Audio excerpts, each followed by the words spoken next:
City clerk, will you call the roll call, please? Councilman Baker, Councilman Giltner, Present. Councilwoman Sherman. Here. Councilwoman Portis. Here. Councilman Dodd, Here. Councilman Bell, Present. Councilman Price, Here. Councilman Sutter. Here.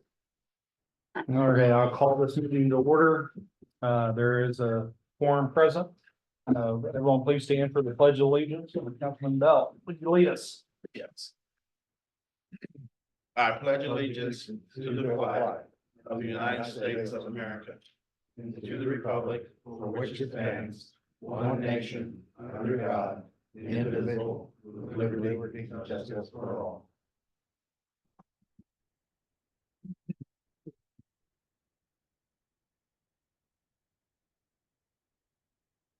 Committee reports. First on the agenda is the streets distribution. Councilman Sutter.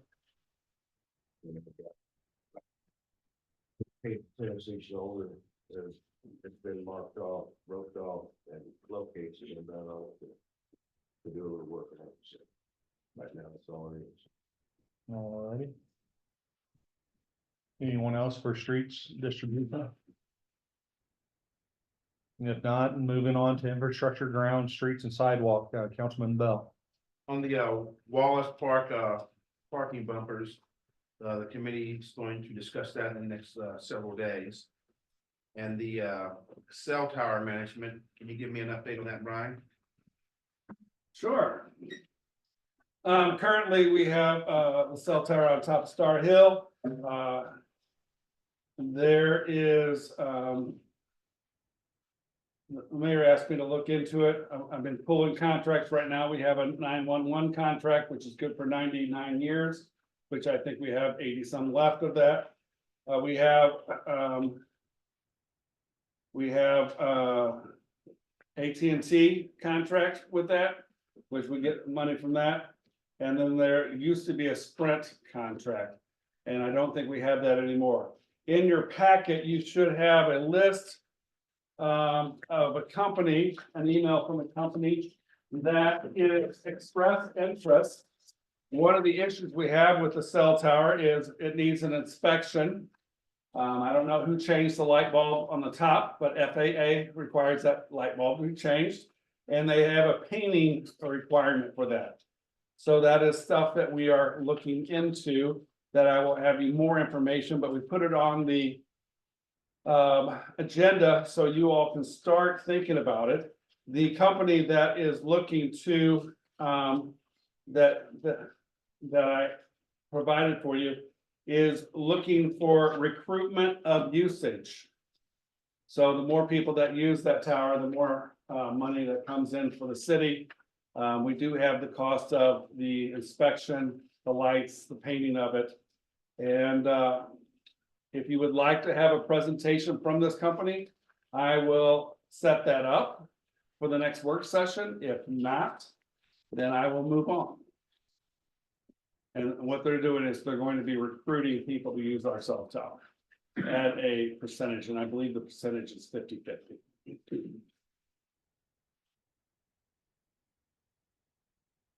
Yeah, so if the council would like a presentation by the company, I will set it up. If not, I won't. Just the only company that's applied. That's the only company that has reached out to us. Okay, and we have asked. I've been inquiring information. There's a lot I need to learn because this is something that I've never dealt with before. I mean, I do have a distant relative that climbs towers and changes light bulbs, but he's in Florida making 6 digits just for climbing those towers. I know my fear of heights says I'm not changing that light bulb. Yeah. I just got information from AT&T. They are no longer, as of April 1st of this year, they are no longer accepting any more new applications in the electronic part or the internet. I've got that in writing.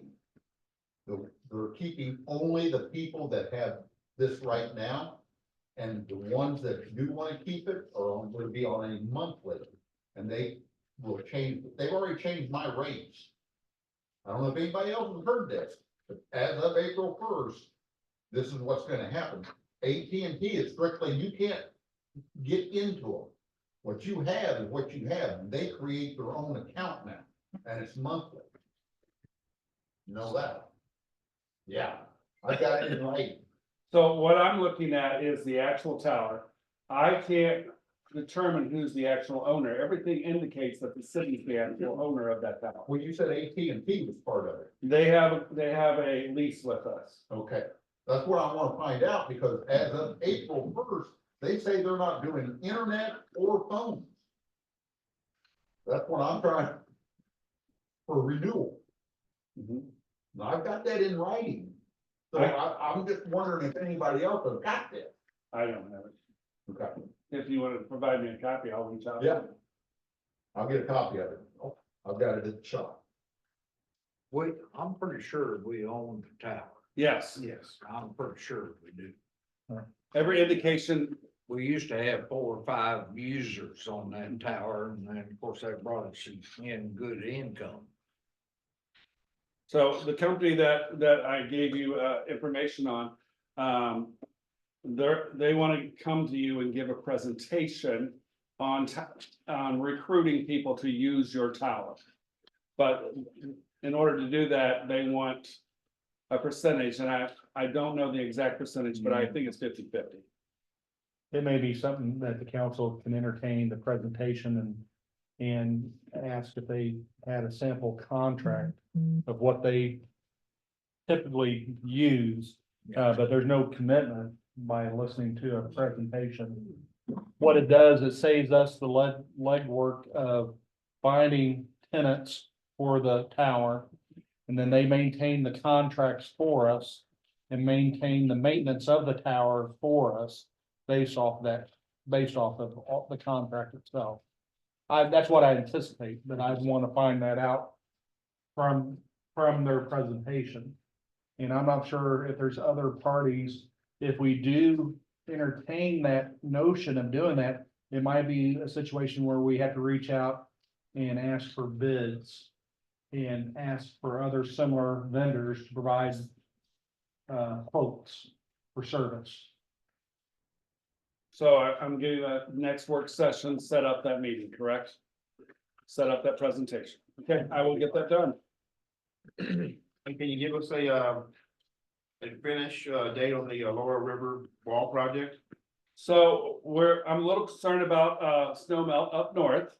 Because it is getting close to flood season. I've not experienced Louisiana flood yet, but we were in hope on getting the rest of the lower river wall.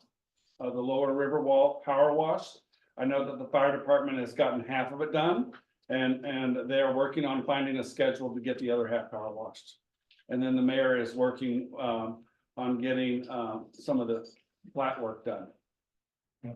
So what I found out so far, a rough estimate for material to do the flat work. It's approximately 300 feet long by 17 feet wide. It'll have a 2-inch drop from the back of the wall to the river's edge or the riverside, with a galvanized angle iron on that riverside flat work piece. Just the material with concrete, rebar material, we're looking at about $25,000. All right. Ballpark estimation that we have for labor, which would include in-kind service of the city with equipment and labor, is approximately $10,000. So that's $35,000 to concrete the whole, not the entire, but 300 feet of that flat area of the riverfront.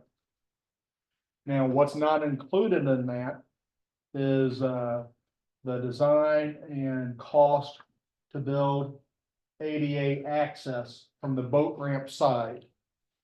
So we're breaking it down. We're just focusing on the flat work side, the flat work only. And with anticipation of, outside of Mother Nature, of course, anticipation of having it completed before July 1st. So, right now, we have riverfront, development funds in our savings checking account of about $45,000. So that's already in the account, so, so far, that's the status on we're looking at on the riverfront. And we're gonna try and coordinate this with Mother Nature if we can, get it done.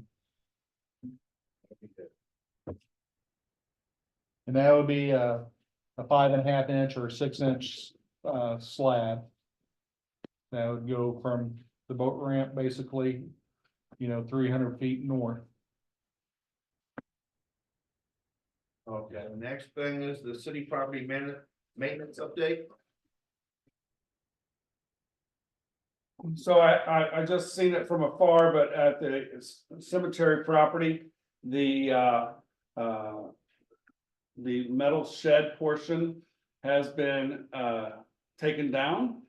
We still have the big wood pillars up, and we'll have to get some equipment to take that down. The metal that is salvageable is gonna be reused if necessary. The metal that is not salvageable, we're gonna send to scrap metal, and hopefully we'll get a nickel or two for that. The street shed, they had a wall collapse in their main bay. And they've been cleaning that up for the last 2 days. And then I have ordered them a 40-yard dumpster so that they can clean up the back portion of their lot. One thing I'll add to the grounds department, the goal was to demolish that 12-foot or 14-foot extension of the back of the building and to make it 24 feet. So now since we've got that removed and we can see the building now, the corner of the existing cinder block building is settling. It's actually breaking away. You can see it plainly now. And so we're looking to see if that can be re-supported with because it looks like they poured a slab and then put the cinder blocks on top of the slab without any type of footings, what it looks like, right? So we're gonna see if that can be jacked and raised, if, before we proceed further as far as building on. Otherwise, it don't make sense to build on and face this building if it's just going to keep on deteriorating. But we haven't investigated supporting that foundation yet of that block building, but you can clearly see it if you go back there and look at it. That whole corner is breaking away and kind of falling off to it. I think we're going to excavate probably about 1 foot or 2 foot of dirt behind the building to bring it down with the same level that's inside the building right now, because it's about 2 foot higher. And then that will expose that slab and that foundation a little bit more for us to examine it. And at that point, we'll decide if it's salvageable and it can be re-supported and supported. We'll do that, but if not, it may be something for us to look at, maybe tearing the whole building down and replacing it. That's all we have. I have a question, Brian, Yes. on the dumpster and you're cleaning up, what about the stuff that is thrown back by the dog pound? But that's, I'm sure belongs to the city, there's a bunch of stuff back there, if you're facing the dog pound, it's on the right hand. That's all the stuff that we're talking about. Oh, okay. So they're gonna be going through that, the stuff that is still good, they're gonna store it properly instead of have it willy-nilly back there. They've done a lot of work, when I first got here, Clinton and Ryan and his crew and the crews did a lot of work already, and it looks 100 times better than it was when I first started, whenever Bill gave me the tour of the city. But now we need to finish the job. I had somebody asking about it. But if we're gonna hold the city accountable for their properties, Well, we need to make sure that we're in compliance as well. Yeah, I wish we had before pictures, and we might have if we asked the guys before they started doing a lot of that work, because like you said, It's 10 times better than what it ever looked like. It before. does look a lot better. Yeah, because whenever Bill gave me a tour of the city, I'm like, it was bad, and they've done, it was 100 times better then, and now it's just easy better. All right, any other questions for infrastructure, ground, street, sidewalk? Public safety and police hiring? We have, two gentlemen that have completed the police academy. And they have, already started their duties with us, and so I would like, Officer Anderson to introduce them to you. That you can become familiar with them. Yeah, as Mr. Giltner said, they graduated Thursday. We gave them one day to take a little break. So then we put them on the road Saturday. No, you and David, Yeah. not worried. They both have worked shifts so far. They both have already made arrests in town. They have hit the ground running. And it's gonna be a great thing whenever we get, because right now we were crawling. We're walking, hopefully sometime we can run. So. Right now, we're at the walking stage and these guys seem to be, they have the right attitude and they've been putting forth the energy and the time to wanna make Louisiana better, so. They have names. No longer cadets. First is Jordan Anderson. He can tell you a little bit about himself. And then Brian, we'll go right after him.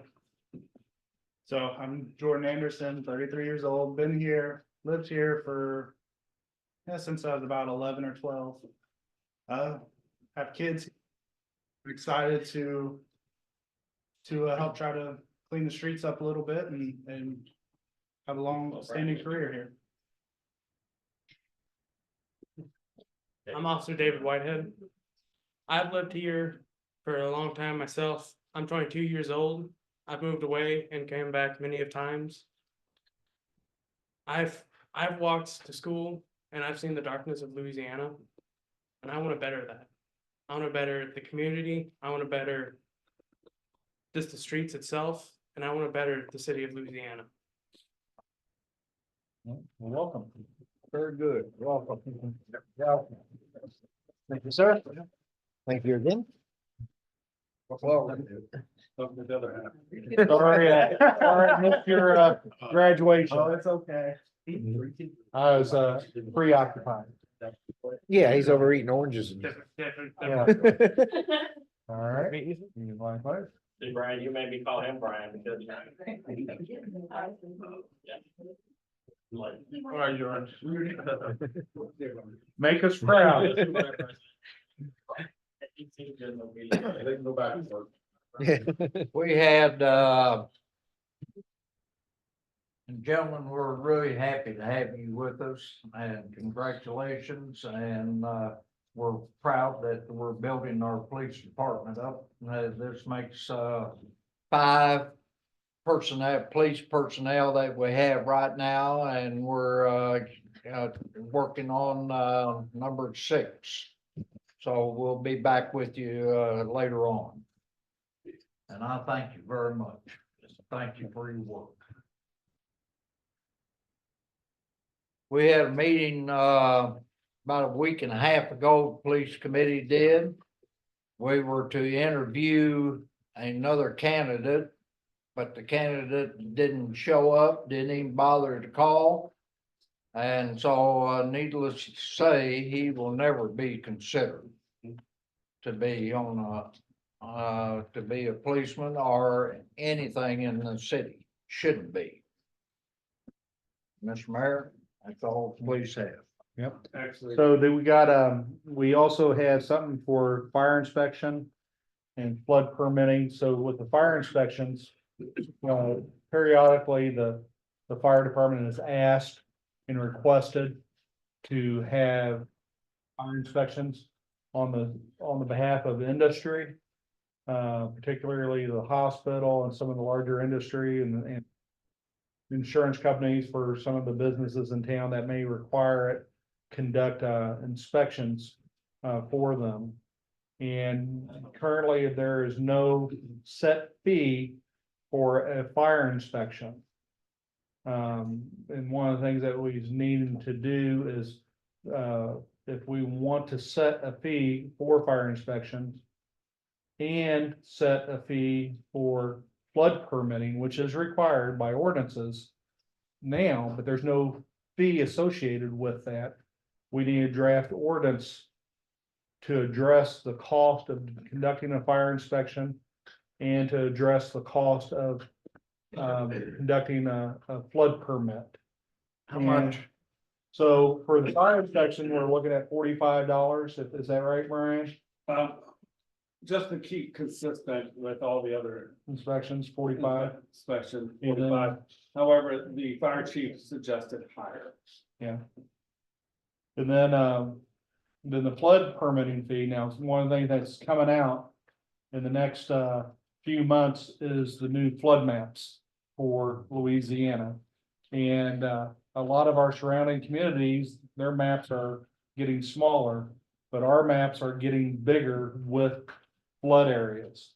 So that really means any construction or maintenance along Town Branch now, that's where it's really growing. Any properties along Town Branch is gonna fall under those requirements. And there's a lot of work that's involved in doing that time, and right now that's being conducted between the code inspector, or the building inspector and the city administrator. And what are you recommending on that? It's a lot of work because you have to look things up on different maps and have codes on those maps as far as elevations and frequency and percentages of risk. I mean, first of all, I want to keep it pretty well consistent with 45. I got a question. Building permits. You do realize that thing is only flooded one time? That Town Branch is only flooded one time on through from up there down. And the only reason it flooded was there was a trailer that fell into that branch. That's the only time. And now FEMA has went, these small businesses right there, if you got a loan, you gotta have flood insurance and everything. It was never flooded before. Never. And see, we have no say in that. Okay. There's actually zero say that we have. in But that. it's only been flooded one time. I own property up in Vandalia, you know how flat it is. And there's a ditch that ran between my property and other property, it's flat. And it still was in their flood zone, I had to pay the insurance. Well, that's why But the big thing for us as a city is why we gotta do this, is because if they are identified in a floodplain area based on their maps. We have to, do the permitting and show that we are regulating the flood with all that. with all that, in order for us to get, in order for them to get their insurance. Right. And in order for us to get any type of FEMA relief from costs, we have to be compliant with FEMA. And this would have been done years ago, because people don't, you've got the floodplain, the floodway, and the flood fringe. And people don't believe it goes clear up to Virginia Street. Yeah, it does. And I'm not saying we weren't compliant before, but we never associated costs with it because some of the projects went by unnoticed because we didn't self-report. Well, now we self-report and we gotta show our documentation and everything else. So that's the big difference. And since we are doing that, that takes time, and we need to collect a fee for doing that, if it's a requirement. Because right now, Charlie and I attended Tuesday, the FEMA and how the new maps are coming out. And how they went about determining those maps with the sonar planes that fly at certain altitudes and the balancing. They determine based upon their computer model, anywhere in the city that puddles more than an inch. Anywhere in the city that puddles more than an inch. The maps from the Town Branch and the creek by the railroads, as well as the Mississippi, it's, you're now in a floodplain if you have a 1% chance of flooding. So when you're talking about the town branch never flooding except for when the trailer went in, you know, I'm sure that's still a 1% chance that area around there, because Well, my mom and my brother owns property and we've sandbagged it, I don't know how many times because of the city. well, that's probably a higher percentage. Yeah. But there's certain areas, if you look at the map, if we went from an area like this around the town branch to an area like this. So it's quite extensive, like most of Lincoln Park is in the floodplain. So Where can you get access to that now? Charlie has the link for that, and we can provide that to the council if that's what the council would like, the new maps. And the green, if you look at the map, the blue is where the current floodplain is. The green is areas that have been taken out of the floodplain, and the red is areas that have been added to the floodplain. And if you look at Louisiana, there's a lot of red. A lot of red. Kathy LaFay can probably help you on that. But the whole thing with tonight is, last time, we've talked about this for the last two work sessions. Even though we talked about it, there was no direction from the council on what you want that fee to be. I mean, last time you all agreed that maybe there should be a fee, but you were concise, and if so, how much do you want that fee to be? does anyone have any objection to $45 each? I think we should keep it as low as possible. We're hitting these people now with maps, we're hitting them with permit fees on the fire inspection, we're hitting them with you know, there comes a time where we just assess ourselves right out the back door. So the big thing on that, Councilman, is the fire inspection fee, is the voluntary inspection request by the business themselves. All right. So it's not Okay. like mandatory. The FEMA, the flood inspection or the flood permit fee is basically because someone's wanting to improve that property in that floodplain. And we're required to permit that because of FEMA and document that. But in the process, we're required to send a bill with it too. Yeah, and, Is that one time or year? no, that's one time, whenever any major improvement is done on the property. So, but a major improvement on that, that includes if you put a new roof on your building that's in a floodplain, you gotta have a permit for that. And the state walked me through the first one that I did, and it took over 2 hours just to do it. And it's extensive. Is there some sort of guidelines on a single website or a FEMA website as far as There's, the inspections and fees that other states? So it's not an inspection, it's a permitting, so it requires to review the maps, review the property and what they are doing compared with the guidelines that FEMA has. Yeah, I know, I'm just, so I mean, I don't want just found out this is a one-time fee. So only This if you isn't have- like a business license every year. right. it's every time you do a All project. right. So if you put a roof on your, house, that's gonna be a permit.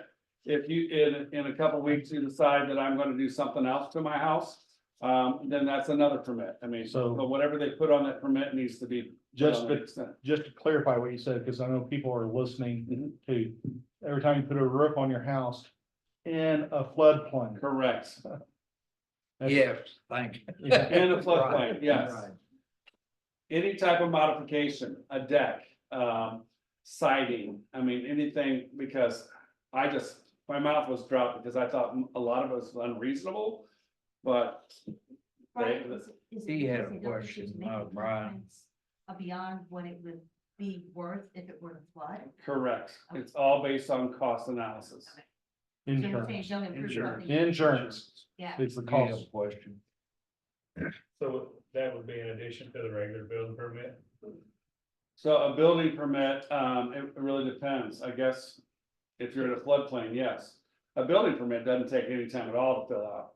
But a floodplain permit, it's gonna take Charlie 2 hours plus per permit. But my question, so are you still paying the building permit and the floodplain permit?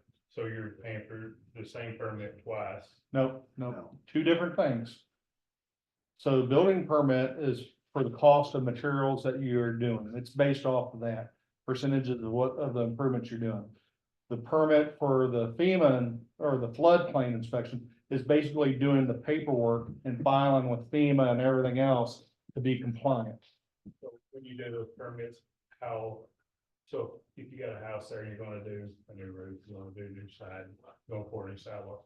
How long is that permit good for? So how long, if I go to Charlie and I say, I wanna do this to that house, is it good for 6 months, 30 days, or is there a time frame on that? There is, when you fill it out, you have to ask the person, how long is it going to take? And they suggest that you add 1 month to whatever that they suggest. However, they said anything over 18 months But is not reasonable. so if you was gonna do it in a 4 to 6 month span, you could get by, put everything on the same permit and pay one permit fee. Correct, providing that it doesn't go over 18 months. Is this something they could deny? The permit? So the only way you can deny it, if it changes the water direction, if it changes the rise of the water, if it changes the displacement of the water. They get you in displacement. You can't push water on your neighbor. So rise, displacement and flow. That's how I understand it. That's correct. I've been through this a lot. Well, then I'm gonna let you fill all those permits out. 2 hours, like you said, it takes a while. It takes a while because you have to look on this map and that Yes. map and. Yeah, Well, I mean, if the council requests, we can have a bill ready for the 26th for the fire inspection and the flood permitting fees, if the council so wishes. and that would be for first read and then assignment to the ordinance committee. Right. Excuse me. We need to make a motion for that. Is there any disagreement with that? Okay, I'll get it Well, ready. I think we really need to spell it out to the public so that they're well aware, like. Tonight, I was starting to argue it until I found out it was a one-time permit, Right, you right. know, so, we need to communicate with the public. It's a one-time permit per item that they're doing, but if they put them all on the same permit, they're good. Okay. Any other questions? Fire emergency reporting, just a heads up. Right now, we're under contract with fire emergency reporting. It's how we report to the state. We pay a third vendor to utilize their software. That contract is up and expires in April. And the fire department is wanting to use the National Incident Reporting System through the Division of Fire Safety, which is a free cost. So it's a small savings to us to switch over to that. And so it should go over to the National Incident Reporting System. And both of it's beneficial to the city, not only for the data that we can collect and everything else, but it's a requirement if the fire department was ever to apply for any grants for the fire department to have that data available. It's just an information only. Okay, ordinance committee, Councilwoman Sherman. 300 codes are still retyped, they're done, they need to be retyped. We had a meeting and we went over, I dispersed so many parts of 400s to Billy, Don, and myself and Kathy. And so we're, as a group, are working on the 400s. Okay. So once the 300s is typed and retyped, we'll just make sure that we send that off to Mary. Let her do her final review too, so. Is that something that's gonna be for next, for regular? No, because I'm typing it, that's. So- I can't type. Let me introduce you to the new assistant city administrator who will be typing the 300 codes. This is Nick L. I don't even know how to say it. Lubrex. So he used to be the sports reporter for the Louisiana Press. I needed a writer for I needed a writer for grants. And so this is a new experience, so he's gonna be learning, and one of the things that he's assigned to do is to get the 300s caught up to speed for the 26. So. And like I said, we're working on the 400, and we're trying to set up another meeting for next week. Yeah, you're doing mine. All right. Economic development, tourism, Councilman Baker, is there any update? I know we can't get too much PI information, but is he home now? Good, good. So you received a email from, it says PCDA on top. I don't know what happened in the past with Pike County Economic Development. But some reason I was informed that there was a divorce between Louisiana and Pike County Economic Development. I do have the knowledge of certain types of programs that we want to take advantage of. And our investors that are starting to drop contracts now, they're wanting to take advantage of. However, I do not have the knowledge and the dotting i's and crossing t's to fill that paperwork out. I know that some of our investors are going through Mark Twain Regional. Some of them are using Missouri Partnerships, but there's enough going through right now where I need more help. So they provided an email with a scope of service and suggested amounts on there that you're welcome to read. But whatever the case may be, the investors are biting now. I need help now. So I'm looking for your guidance on how to reconnect with Pike County Economic Development. I can give you a little information on this. We belong to it, and they billed us for $10,000 a year. And we didn't get $10,000, near $10,000 worth of help at all. They work for Bowling Green now. And it went to Bowling Green. We felt. And as a result, we voted, and the vote was 8-0 to disband from the PCDA and to go with Mark Twain. And we got a lot of help from Mark Twain, a lot of help. So, Councilman, one of the things I was speaking with the city administrator today with is, I kind of told him, I said, I think the council probably won't look at doing a contract as what they propose, but something that I may be willing to listen to and have an ear for is some sort of performance-based contract. A performance-based contract, meaning that if you bring in $100,000 project, 10% we will give you, or $1 million project, we'll give you, 10% of that.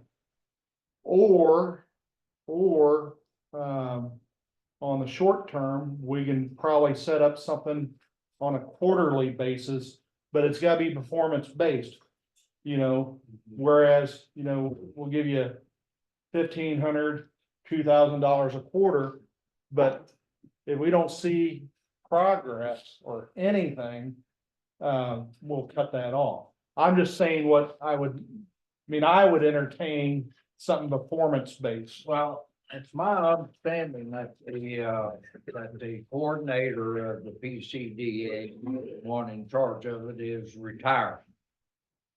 So there could be maybe some changes being made. But I like your idea of going quarterly and maybe even every 6 months if it needs that much time. But I'm not forgiving a flat fee like we did give of $10,000 a year. We were a member of that organization for years, and they, from all appearances, they didn't do hardly anything for the NC. No. So right now, with the context that I've been reaching out and cold calling, I'm getting people interested. I'm still giving tours of Louisiana, trying to sell, to bring more housing, more industry, and more retail here. So when I get them nibbling, I need to be able to hand them off and say, hey, I need an incentive program. I need to be able to take advantage of the brownfield grant. I need to be able to take advantage of the chapter 100 or the 353. I need to be able to, and I know about these programs, but I don't know enough to Right. do the work. So I need some help in that category. So we're getting them on the hook, but I need to hand the pole off for someone to finish reeling them in. That's what I need. I wouldn't be opposed to a percentage contract, some sort. How do you feel about the percentage contract? Since you I'm have. for all the above. I'm for, let's get something opened up here. Let's get a new store. Let's get a light industry that will bring 50 jobs to Louisiana. I'm for whatever it takes. Right. Where you gonna put it? Oh, I got lots of places. You got parking? There is no parking downtown. Well, there's also a lot of empty buildings downtown. I'm trying to fill them up. Yeah, So, but still, you got empty buildings downtown, you got businesses coming in, and you have employees. The employees need parking. You have customers, there's no parking downtown. well, when I have an investor that wants to buy these derelict houses that are falling down in these empty lots, and they want to put up a 3-bedroom, 2-bath, 2-car garage, and they said, I want to buy this street that has basically all of that. I mean, derelict houses that are condemned or vacant lots. I want to be able to say here, because right now I'm looking at a lot of people who live outside of Louisiana that travel to Louisiana to work. And a lot of them work for the city that don't live in Louisiana. And they said they would if they had housing here, but we don't. We don't. But we have a lot of vacant lots for them to build on. So the next step on this, you have a meeting with the commissioners, right? They're going to invite me to their board meeting, and I need to be able to have something from the council saying, if you would like for me to negotiate, for something for you to review as far as percentage based, that's what I will do. So the performance based, so part of this, the discussion I had earlier, you already heard the part where it said, if it's successful, it's like a 10% type of deal. But let's say they put a lot of work in something and went for something, there's gotta be a percent just for that effort. You know what I mean? So, cause we don't want them to do anything for nothing. But if it's $100,000 project and it's $10,000 reward for being successful, well, let's say it's not successful. Well, what's the percentage that would be, a 0.5%, or what would it be? But we kind of need to open that type of communication up with the board, their board. Well, they're gonna ask, who's gonna judge that? Well, so part of that contract with that, if it's performance based, that means they have to report to us what they are applying for. And for what, for who. If they're working for us, Yeah. we gotta see a metrics as Exactly. far as what they're doing. And then instead of being on the hook for months and months and months, well, As long as they're showing a positive increase, right. you can evaluate. Yeah. But I mean, that's the only holdback I have is the flat rate annually. That's faith-based. And we've done that before. Yes. And we don't want to go faith-based again. We want to go performance-based. We want to pay you for your work, but you gotta show us your work. Show us your work. That's right. But contracts are being written right now. For example, the mayor and I were on a contract, and they're like, we're ready to offer a contract to this place and this place to have a retail shop. I noticed, Brian, they're quite willing to negotiate. Oh, That they said, if, they can't go to the flat fee, that, they could, go with what, like the mayor suggested. That, we can come to an agreement. But I think they should come to the council every month and tell us where we, what they're doing and where we are and they. And they'll be working hand in hand with me, because right now I'm the one that's bringing these investors in. And so I'll be handing them off to them. And hopefully between that, working with me and the investor, we can get them here in Louisiana, we can start to grow.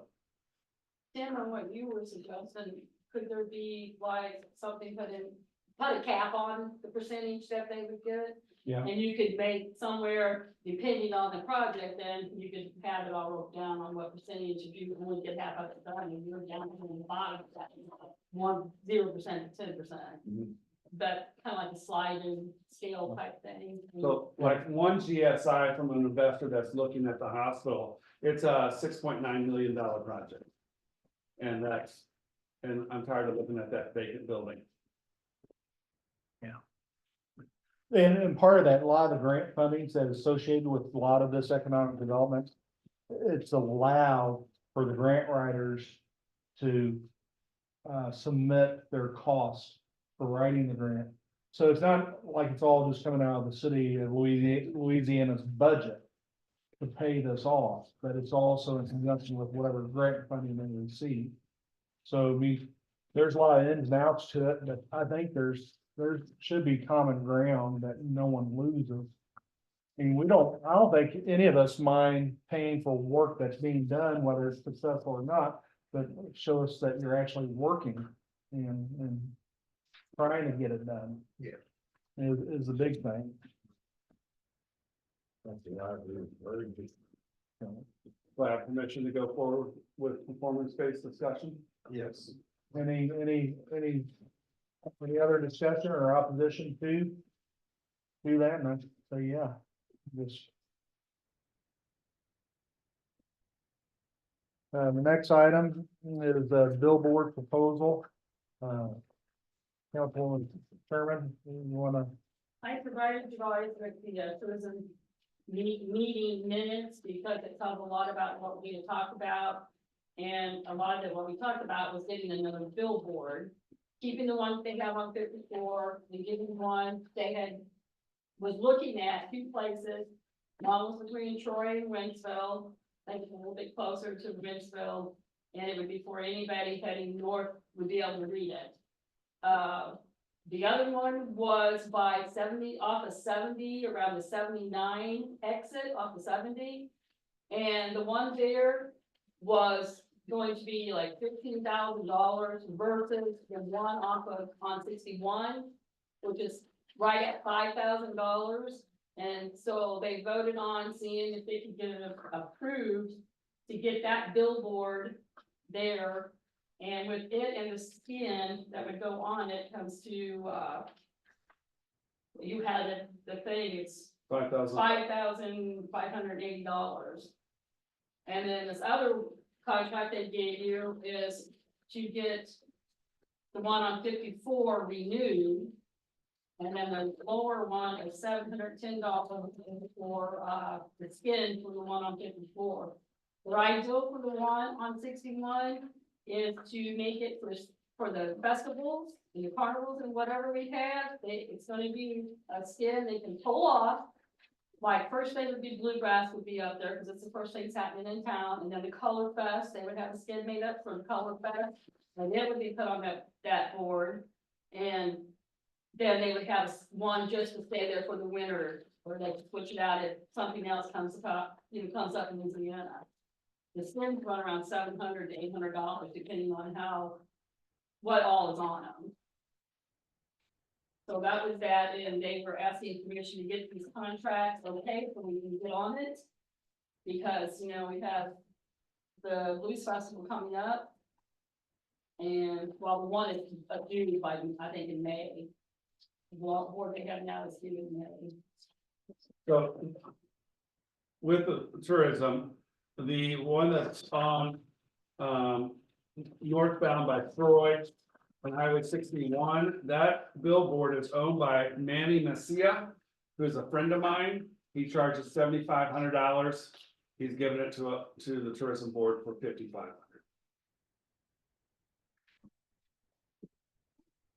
All right, so we got two here, one I see for 55.80, That's new. and then the 40.95, $4,095. That's the one they have right now that's on 54. And So it's you- it's coming up for renewal in May. In May. This would be, this contract would be good until May of 25. And the next is. The one that's, yeah, this is for skin going that. So the only ask for the council right now is for the 5,500 one, and, okay, because the skin is within their budget. As far as, the reason we gotta ask the council, it's over $5,000. Yeah. So the council has to approve that, and if the council doesn't have any objections, we're having a special meeting after this meeting. If we wanna approve that or not, we can take a vote of it then. If there's no objections to putting it on an emergency session, because, it'll just be pushing it almost 3 weeks out, Yeah. so. Is that gonna have the same skin on it year round, the one on 61? No, Or is that gonna have? the one on 61 will be the one that they changed. This will be the same. 54 has, yeah, but that's, you can change that too if something comes up, and they did talk about that, they want to change this thing. They normally they do them. So, Yes, Any- well, actually, this one I did before 700. any other questions on the billboards? Or the billboard skins? We'll bring it up in, special. One thing, and I'm not sure if you've communicated, but the LMC status is we've got our tax clearance letters and stuff, and we filed for 2023 taxes. We're waiting for the state to give us the thumbs up, that we're back in good standing. Looking to be back in good standing by the end of next week is the anticipation. With that being said, have you already communicated about the carnival? Not officially. Not officially? Okay, well, just, we're working on this because this ties in with this billboard. Yeah. Because we wouldn't want the tourism to put anything up on the billboard that doesn't say carnival on it. No, they have that in an email I had, that was listed, Okay, so that was part of what they would be adding to it. They're So- calling it Halifax and Carnival or something, she had a name. so just give you a sneak peek. The Bluegrass Festival, we're looking at in June. And we're looking at, adding a carnival to that. But now all that's gonna be handled under the LMC, the Louisiana Municipal Corporation, which is us, but in a totally different meeting. So that's, positive things. The next item is 4th and Georgia Street, green space. I received a letter from, the Bridge Coffee House. I'm just gonna read it verbatim. I'm sorry I didn't forward it to everyone, but I will forward it to everyone. So the green space at 401 Georgia Street. The Bridge Coffee House, Church of the Nazarene has recently been made aware the city of Louisiana is considering the future development of the lot 401 Georgia Street. This lot next to the Bridge Coffee House is approximately 20 feet by 108 feet. The city of Louisiana is also co-owner of the common wall shared by the Bridge Coffee House. This wall is approximately 16 inches thick and is currently in need of some repair and cosmetic upgrade. In 2018, the city of Louisiana removed the structure at 401 Georgia Street, which was a 3-story structure. It may have been 2-story, but anyway, subsequently exposing the current wall to weather hazards. It should be noted that the current wall has been, prior an interior wall. It did not receive sufficient repair for exposure to the weather conditions. Since 2008, the Bridge Coffee House staff, in seeking to protect the wall, has voluntarily removed debris from the exposed outer wall, applied weather sealer, painted the mortar, and replaced missing bricks.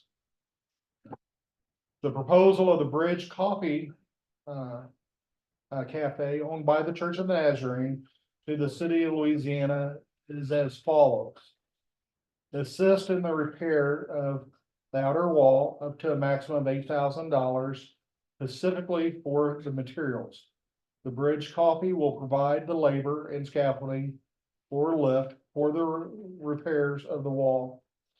The completion of repairs will be, upon completion of the repairs will be the stucco finish, since the current exposed brick is less fired soft brick.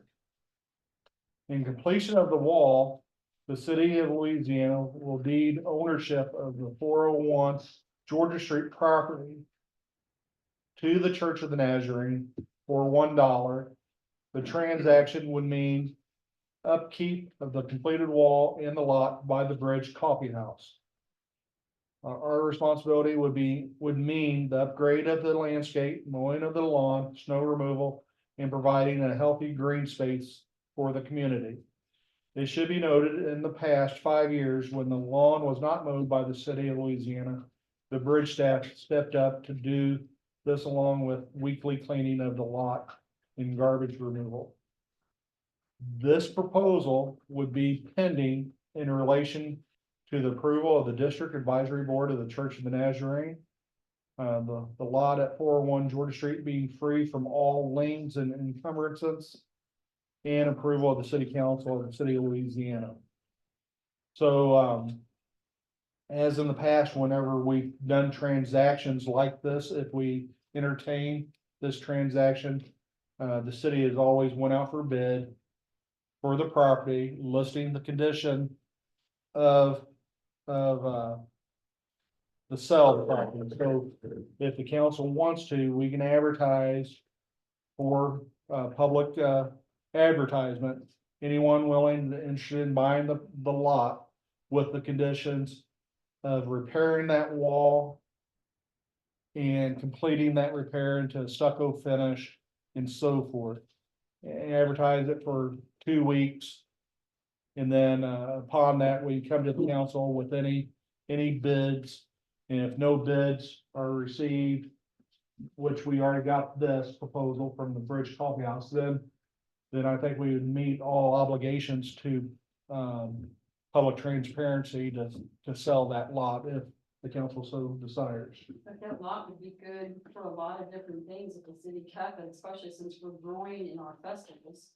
It gives us extra room, and you could set up picnic tables and benches there for a food area. I mean, I went through the same thing when the bank tore down the building, the parking lot building next to where the So Good is or whatever it is. And we had to pay for all the repair, the owner of the building, the bank wasn't responsible for any of it. And I don't wanna see the property go into the church's name because it may go off the tax record. May not be taxed. I just think But it's not on the record now because of the church. I think it's a neat little area that can be made into something really nice, just for a little sit down, read your book, little park area. And I, You know, Maybe for the people that wanna remember their loved ones, you know, let's plant a tree there, let them have that as a memorial park for what you all did for Christmas. There's a lot of taxes owed. getting, What? There was a lot of taxes owed on that. the city's getting itself more and more into the real estate business. Well, we already. And I own it. don't think we have any business being in the real Well, you know, estate business. We already own it, though, we're not actually going, and Big Brian's trying to sell the crap out of everything. And I think in the downtown area, it's just a nice little right Yeah, size. I think we should keep it also because the city had it torn down and we'd be giving away, we have a lien against the property per se, we'd be. so let me, you know, it's the council's pleasure and so forth. But right now, we do have an obligation to that common wall. And I mean, if anything was to happen to that wall, even though it won't affect the city property, but anyone in the Bridge Coffee Shop or the adjoining, because that's all attached to multiple buildings. Same thing up here at the bar building. Same exact thing, we had to go in and but we as the owners had to go in and fix it. If, We had to shore up the wall that they buckled in on us, and it was a mess. But I agree that fixing the wall, even if there's a little park pit there or whatever, would need to be done. Right. But it could be, if you make it a little park, it could be in the part of our budget too. Well, I'm not disagreeing with you on that, because I think that's the same intent that they have, Mhm. is making it a park and sitting and usable area that conjoins their property, you know, that's the only, But it would become private property. If, Mhm. well, yeah, but it's. And if they Yeah. decided that they didn't want somebody to sit there, they could. if So- we was fix that, can we get a total release from any further responsibility of that building? If they agree to it. Yeah, if they agree to it, then we would probably do.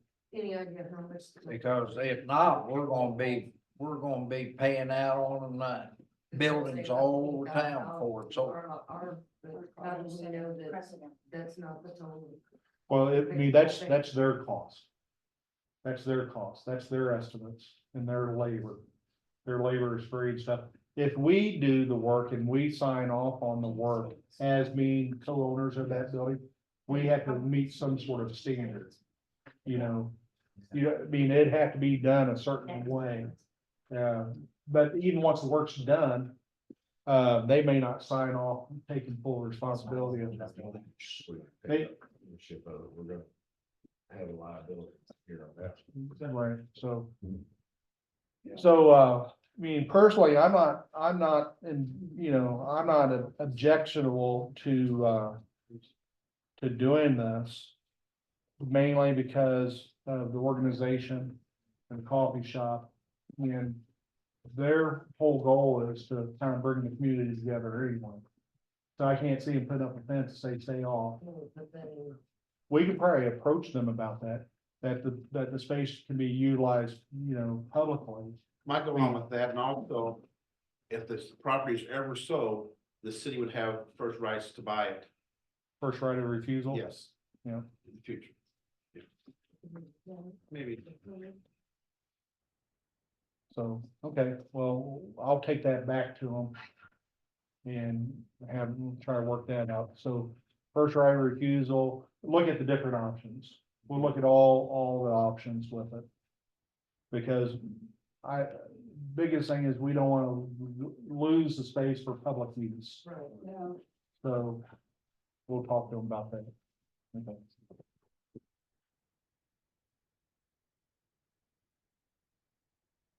Housing, health, senior services, this image.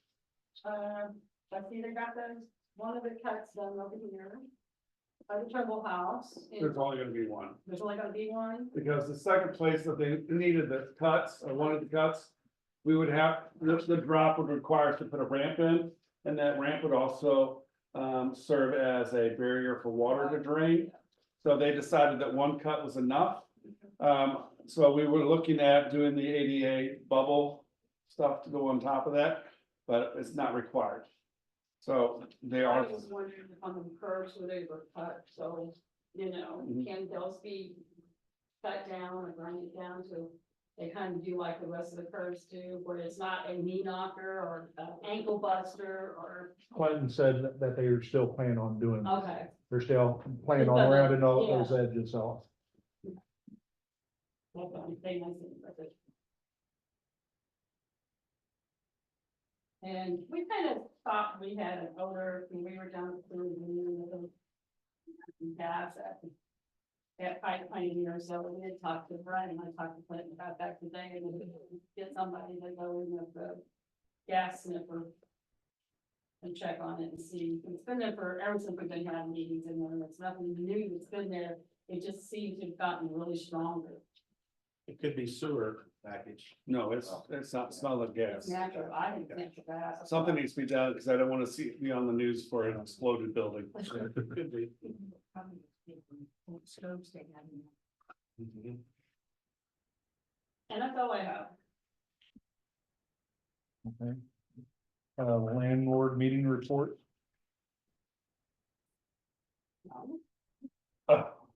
Landlord meeting report, Charlie organized the landlord meeting report. In that, she talked about the different types of inspections. Through that, there was concerns about a compliance inspection versus an occupancy inspections. Why do we need to have two? There was some history brought up that we kind of, it's like, that's not how we're doing things anymore. But they wanted to air out some old grievances. And we weren't doing that. We went through the procedures on getting those permits. We talked about what they would be looking for code enforcement versus what they're looking for compliance inspection versus what they're looking for an occupancy report. And for most of all, I thought it was a very good meeting. I think it's something that we need to do on a regular basis. And that way we can keep informed with the different landlords throughout the town. How many showed up? I would guess there was 25 Good. ish. Gary, did you have anything you wanted to talk about? With the landlord? Well, there were some things that came up. And we had talked about what we're addressing in this planning session, that's why I'm here. I enjoy coming and hanging out with y'all, but there's an agenda. On compliance. Compliance rental and occupancy inspections. It's a general feel from the landlords that the compliance inspection followed by a rental and followed by an occupancy is kind of double dipping on the same inspection if the inspector's not going back out for a second inspection. The way it is now, if you buy a rental property and you go out and the seller does compliance inspection, and then we gotta turn around and do a rental inspection. Nobody's going back out there for the rental inspection, it's a paper wheel.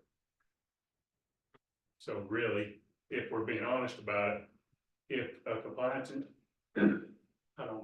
example, so with some of the houses we just bought, some of those houses are vacant, we gotta do a lot of work to them. Okay, do a compliance inspection on them, then when we do the rework, and then we do a rental inspection, that's totally legit, I mean, sounds. Because we're gonna go back out and redo the inspection. If we buy a house and they go out and do a compliance inspection, it's good, great, grand and wonderful, and it passes that inspection. Then I come in, I get $45 for a rental inspection. All they're doing is filling out the paperwork because it was just there. And I'm still paying another $45. So if you're doing one house a year, it's not really that significant, right? If you're probably realistically the largest investor in Louisiana in the last 3 years is significant. So I'm not saying that you should, there's not a case where you should have both, but there's cases where you shouldn't have both. If it's a compliance and it's going to go straight into a rental and there's nobody going back out there, it's not taking any more time from the city, it's taking a duplicated copy paper and about 35 seconds to fill it out. That was a concern that come up at the landlord meeting. And I'm not one to rock the boat about anything, and I'm pretty easy to get along, but I don't disagree. That's kind of double dipping for the same job. I guess, you know, that's just looking at it from this side. I don't think that it's an unreasonable ask for that to be reviewed. By y'all. You know, when you talk about 40, 50 houses a year, you know, it adds up. So, and then another thing, I guess, if y'all want to talk about that, we can, or I can go ahead and just, I can tell you everything that kind of came out of the meeting. Another thing that came out of the meeting was the water meter deposits. So, talking through that, you know, if I have 10, 15, 20 water meters in Louisiana, as we're trying to go through and rehab some houses and stuff like that, I want to get the water turned on. But can there be a cap on the amount of water meter deposits that one person has in town? Because I can't skip out on 30 properties that I'll have water meter deposits on at one time. You know what I'm saying? So if it gets to a certain amount of security deposits for the water meters, can we just cap that for people that have multiple meters? Because we need to get the meters turned on, and I don't mind paying the water bill, but it's like, you know, do I really need $4,000 worth of security deposits for the same entity, in town. Which come out of the meeting, where obviously we all know now that we didn't know before, we're responsible for what's not covered by the meter deposit when the tenants leave. If we're notified within 30 days, that was all news to everybody. And was a pretty hot topic from some of the older investors in the meeting. I'll put it that way. And so. And that's a new state statute that was passed in 2017. Yeah, so, that was a. So the landlords charge for a meter deposit, and they give somebody a rental? So. Why wouldn't it? You're paying for it, why wouldn't you ask for that? Well, so I can't speak for all landlords in Louisiana. Our our expectations is that when we rent a property, that meter is their responsibility. They need to put a deposit down. It's their water bill. That's theirs. But in our situation, we've got so many properties that we're working on. Then I turn meters on so we can go and have water in the houses for cleaning and doing the rehab. I've just got a bunch of water meter deposits set up here that's, well, I mean, you know what I'm saying? We're not gonna just, if I up and ban, it's not gonna matter to me if something bad happens, you know? Well, I get that, but the original reason for that was in case people skipped out and Right. left the water, you know. But that's what I'm saying, the renters are responsible for their own deposit. Yeah. But while I'm rehabbing houses, I'm paying a water meter deposit every time that I turn a water meter on, unless I do a temporary meter. Okay, Do you get that back? no, the deposit, yeah, well, I do, but for a long time, we've just kind of kept them in a roll up here, because when the tenants come in and turn a water meter on, then my deposit goes back to us, right? But so that's what I'm saying, so when we get so much deposit paid for an entity, Basically, you're trying to cut their overhead. well, I mean, yeah, I mean, for that being, it'd be a lot simpler. Money being tied up. Yeah, it'd be a lot simpler for the ladies in the water department if, if I've got $1,500 worth of meter deposit in, then they don't have to call me to get a meter deposit every time. Because when somebody moves out of our property, I don't want the water turned on. I'm not about having houses sit empty and get dilapidated. We want to get in there and get them rehabbed and get them re-rented, right? So it would save some trouble up there. And, and if there was a cap and we knew I had my cap, then the ladies up front have a list of properties. If they get turned off, they just get switched over to my name and I pay the water bill as normal. At the end of the day, it's not a make or break deal, but it was a legitimate Right. question that could make it easier for the water department ladies too. And then, so that was one of the things. Forgetting something, Brian, what was it? The big thing is they were confused on what the process for code enforcement, that was the other one, and we went through the process of notification, letter, ticket, and then, that system. The landlords wanted to be sure that they were notified beside on the property. Correct. And so we did pass around a sheet for them to information and the properties that they were using as rentals. And another thing that came up was the start time of the tenants, rental tenants, starting their water bill. Because with the security deposit that's in place now, in a single month, nobody should ever go over that security deposit. And they shouldn't be able to skip out on the city or the landlord to have a deposit. So the way that the system was set up originally is if I went in on the 3rd, started water meter, I didn't get a bill. If I went in February 3rd, I didn't get a bill March 1st. I didn't get a bill through April. So if I skipped out in May, then you still had March and April bill, and that's how that we're going over the security deposits. And I think they've made some internal corrections to that. From an accounts receivable standpoint from the city should want that money that first month that is due too. The city's got a cost in getting that water out there, the treatment of the water, the sewage and stuff like that. So from accounts receivable, it's better for the city as well. And then it also cuts down on the risk of somebody skipping out on 2 months' water bills and goes over their security deposit. So if you, I agree with that, yeah, if I run it on February the 15th, I should get my bill on the next cycle. My bill might not be, but maybe 10 days, but I'm not a month behind all the time. And it would save the city money, losing money too, when people skip it. but the thing is, the renters pay a much higher deposit. And if they skip out, let's say, their deposit's $245 and they have a $300 bill. Well, we would not return that deposit, but the landlord is still responsible for that overage, providing that we notify them within 30 days and no longer than 120 days. But if you send them a bill the next month and they're not upwards a month behind, that stops them from leaving With a $300 water bill. $300 water. Because That- you can't, without a water leak, you're never gonna have a month where you have a $300 water bill. If you don't fill up a swimming pool or have a water leak, you're not gonna have a $245 bill. So that's what we're saying. If you bill it the first month, whether it's 2 days or 20 days. But what happens when you get that month behind, then you got people that's got 2 months of water bills due when they leave, and that gets them over to 245. And I believe when I was talking to Heather, the problem is we can't give them a bill for water usage until they actually use it.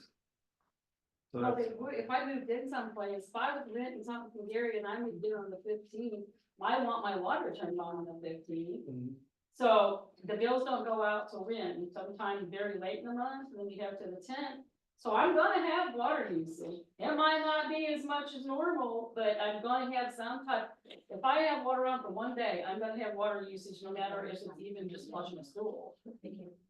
So. And I argued that with I him. mean, it's no different. If we turn Ameren on the 15th and the bill in South Carolina's on the 28th, you get a 13-day bill. They don't hold it for an extra month. You know, so it's the same principle, and from, you know, you can't change anything that's in place, but it going forward, that would be a lot better for, I mean, from a business standpoint, it's better for the council receivable. So Brian, do you have something tonight that you're recommending, or is this still under advisement between you and the water office as far as what, what we can do or try to accommodate? So I know we skipped ahead on the capping of deposits. We were looking at that pretty extensively. The only issue about capping the deposits for a lump sum for someone like Gary is, it's broken down by address. And if we lump them all in, it kind of muddies the water as far as keeping the different tracks. I mean, I understand what he wants to do, and I kind of agree with that would be a nice thing to do, but I don't know if legally we can get that done if everything's done by individual addresses. So what we mean by that is, you said the key word legally, because usually if someone goes into default, they associate the default into that address and that property and turn it into a lien. And as far as with a utility, I don't think we can do that. I mean, even the city of Louisiana, we deal with Ameren. We get multiple bills for all of our locations instead of just one bill. So it's kind of the same principle. Well, they'll still be getting this bill at the same time the rest of us do. And we're talking about There's- deposits. Oh, well, That's- but are they talking, are you raising them or are you capping them or No, talk that's, about the capping them for the landlords? So like, let's say, it's $245 per address. Yeah, And let's say you got 60 addresses, that's a lot of money. So what, capping would be is like, oh, absolutely. What we're you're- gonna give you $5,000 for a deposit, and that's gonna cover all of them, and it's just a general umbrella. And what I'm saying that sounds good, and I would want to do that as well. But I think the problem deals with the legalities of this deposit goes with this address. And it's trying to use one blanket for all of them. we can't find out the answer to that, let's ask our city attorney. Is she on? No, I don't think she is on a work study. That way we'll know for sure. Well, it just, because it would just save the water, because, I don't care, it's just a headache for them to have to process it. To refund me the one deposit and then me pay another deposit the very next day for a different address. It would just simplify things if that's possible, if whatever it is, whether it's, 2,000, 2,500, 1,500. It's just simpler for everybody and everybody's busy and it could save a lot of work. And as far as what he said about the billing practices, the thing of it is, I agree with him here also.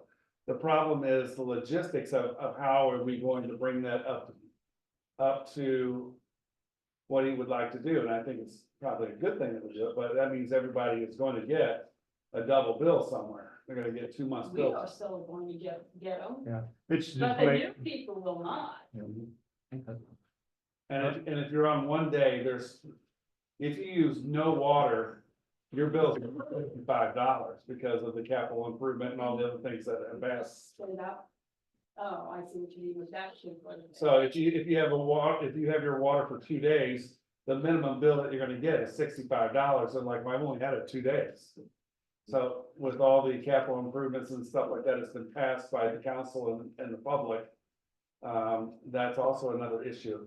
And Heather and I have had several conversations, and we don't know what the answer is, but we agree with Gary.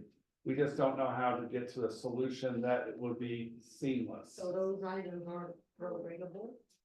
They are not. But so let me ask you this, so are they still not due the next month? You know what I'm saying? So if you got water in February for 2 days, you got that $65 minimum charge, all you're doing is rolling that $65 to being paid in April instead of March. So I guess back to y'all's accounts receivables, right? Y'all should want more money in faster when you're doing it. And so when you're looking at the computer program that we have, the problem is, how do we get it to that point? And we haven't figured that out yet. And even though Heather and I, the water officer manager, we've had at least 10 to 15 conversations on this, brainstorming, and we don't have an answer yet. So just to kind of move along a little bit, it is something that we can start moving forward. I don't know about retroactively making anything. That's the tough question. Yeah, and that's what, it makes perfectly good sense.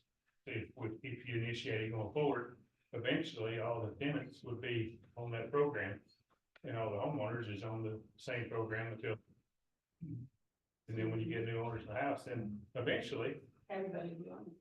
everybody would be on it. Well, we do have water customers that have no deposit because they were on the water system before they required a deposit. We do have that. But, so obviously it was a very important hot topic from the landlord meeting, because I'm the only one here to talk about it, so. That doesn't mean you're the only one here talking about it. I'm sure they're talking about it. And I think that would.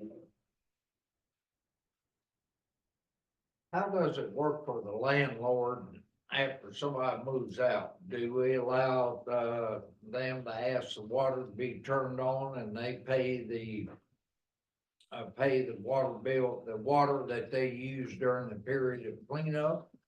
They wouldn't have to put a meter deposit down. We do, if it's gonna be for over 2 weeks. Yeah.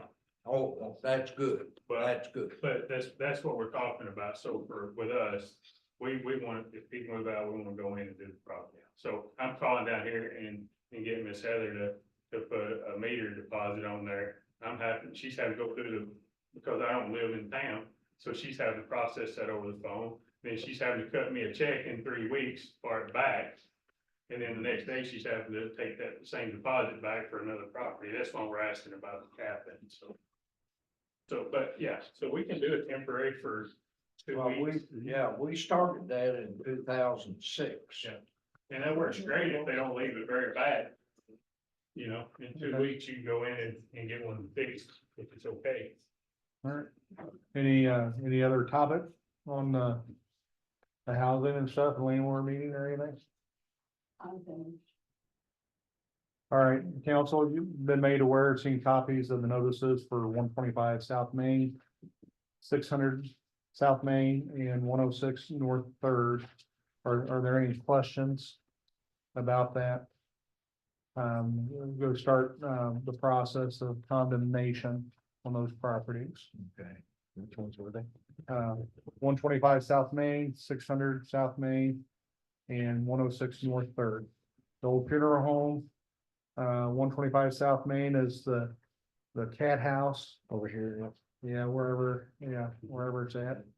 And then 600, I believe, the old, glove factory. That would have been the lawyer's building, Yeah. the cat house. Yeah, yeah. That's built, So Stearns, if we. Oh, I'm sorry. That's, I'm wrong. I didn't mean the cat house. I mean the lawyer's house. Yeah, right there, the one that's got the tape on it. So if we end up tearing down Stearns, we're gonna have another exposed open wall that's gonna have to be addressed eventually too. So here's how we stand on these dangerous buildings, so that you know, the city don't really step in. And I mean, we gotta make it safe, no one can get in there, board the windows, do whatever we can. The council thought that putting a new roof on the building would save the building. That we would have the authority to do that if we want to spend that money to do that. But the minimum thing that we have to do is make the structure safe to the public on the outside and prohibit it from going, from anyone going in there. Now, once it starts falling down and collapsing, then we have an obligation. We have an obligation. We discussed that house, at the meeting. I think you had already left at the, historic preservation thing, Which house is that? The funeral the home? funeral home. Were you Yeah. still there? I'm the one that brought it up because we have stuff falling off the top of it. Right, and I got you reading in our own ordinances. Before we can do anything to that, you have to look at all those ordinances and see, because there's certain things that you have to get permission from the historic preservation. Well, so I don't know if that's falls in the district or not. It is. Is it in the It is. district? Okay. So, but in the ordinances, once it's condemned, it's no holds bar. Yeah, well, it says, well, there's also possibly monies that you can receive to do it in the right way. Mhm. So I don't, it's something to look into. Yeah. Well, so what this is doing is starting that process of condemnation, so. But the cost of tearing it down stuff, we probably wouldn't look at until it started falling in. Well, it is doing That's that the way already. it's historically been with downtown buildings. Enterprise, public utilities, Councilman Bell. The screen skimmer, we're still waiting on parts for that. $10,000 of profit. They were supposed to have that there. Well, we got the big ones and then the small ones crumbled. So we're waiting on the small sprockets that you've all approved purchasing. Those $10,000 sprockets. Okay, and the water treatment scraper, that's been started but not completed yet. So yes, they have gotten it prepped. Hubert has been contacted to come lift it off of its base, take it in and get the brushes and the other things that needs to be fixed on it so we can start skimming our waste and pulling out the baby wipes and toys and needles and condoms and everything else that's in our water system. Sewer system. Sewer system. Yeah. Sewer system. Yeah. Oh, but the scrapers, yes, those are, Okay, screener is the top one. All right. and then we have Bill 7213, discussion. We had the first reading last meeting. So one of the things that we did, the council only gave it one reading, but we had reached out to the industrial users of the water to inform them of the intent of the rate increases. Had no feedback from them as of yet.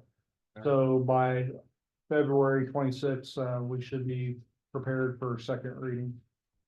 Yeah, well, we do, February we're talking about we're talking about outside industrial users. And Stark Brothers and Diamond. Diamond are our big industrial users outside. And that's where the rate increases will go, but the rate increases for industrial users inside has gone up a little bit too, but we do not have any that meet that. We should have three, right? Wayne B, Dino. They don't use as much water. Dino doesn't. They don't use, they get the full rate. They don't get a break. Because they don't use enough. But they're outside the city limits. Yeah. Did we ever find out if that hydrant down there's metered? It is not meters. There's not meter, we were putting a lock on it. So they can use it whenever they want to fill up their water trucks to do the gravel. Anyone, yeah, if any, I mean, if any of our, none of our hydrants are locked. Doesn't mean anyone has permission to use it besides fire department. But for that concern down there, outside city limits, hydrants should be locked. Yeah. Been like 20 years. Water meters, You should have in your packet a copy of meters that are available to be purchased. We go through them pretty quickly. Because we have a lot of ancient meters and there is no replacing parts or battery, you just have to get a new meter. So that is something that is listed underwater, and if you want to vote on it tonight, that'd be nice. So that's, the life of these water meters are anywhere from 15 to 20 years. And we have a line item budget for that. And so but since it's $21,000, it'll require council approval. do we need 152 right now, or is 152 the best thing we should do for now? We probably need 150, but that's all they have available. Okay. Well, you said that somewhat right. We probably need more than 150. We need a lot more, but we only budgeted so much money and this is kind of a negotiated price, you know. Yeah. There's only one meter that we use, And we're one getting a type of meter. discount. Yeah, yeah, $60 a meter. yeah. Councilman Bell, I moved to, pass the capping of deposits and the main water pump repair, because that's gonna be brought up in special. Or emergency, I guess I should say. Okay.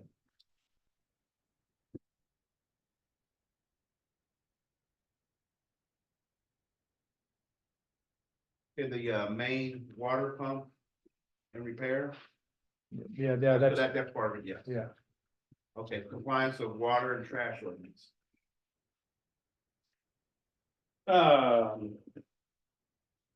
So. The issue that has come up with the new trash contracts.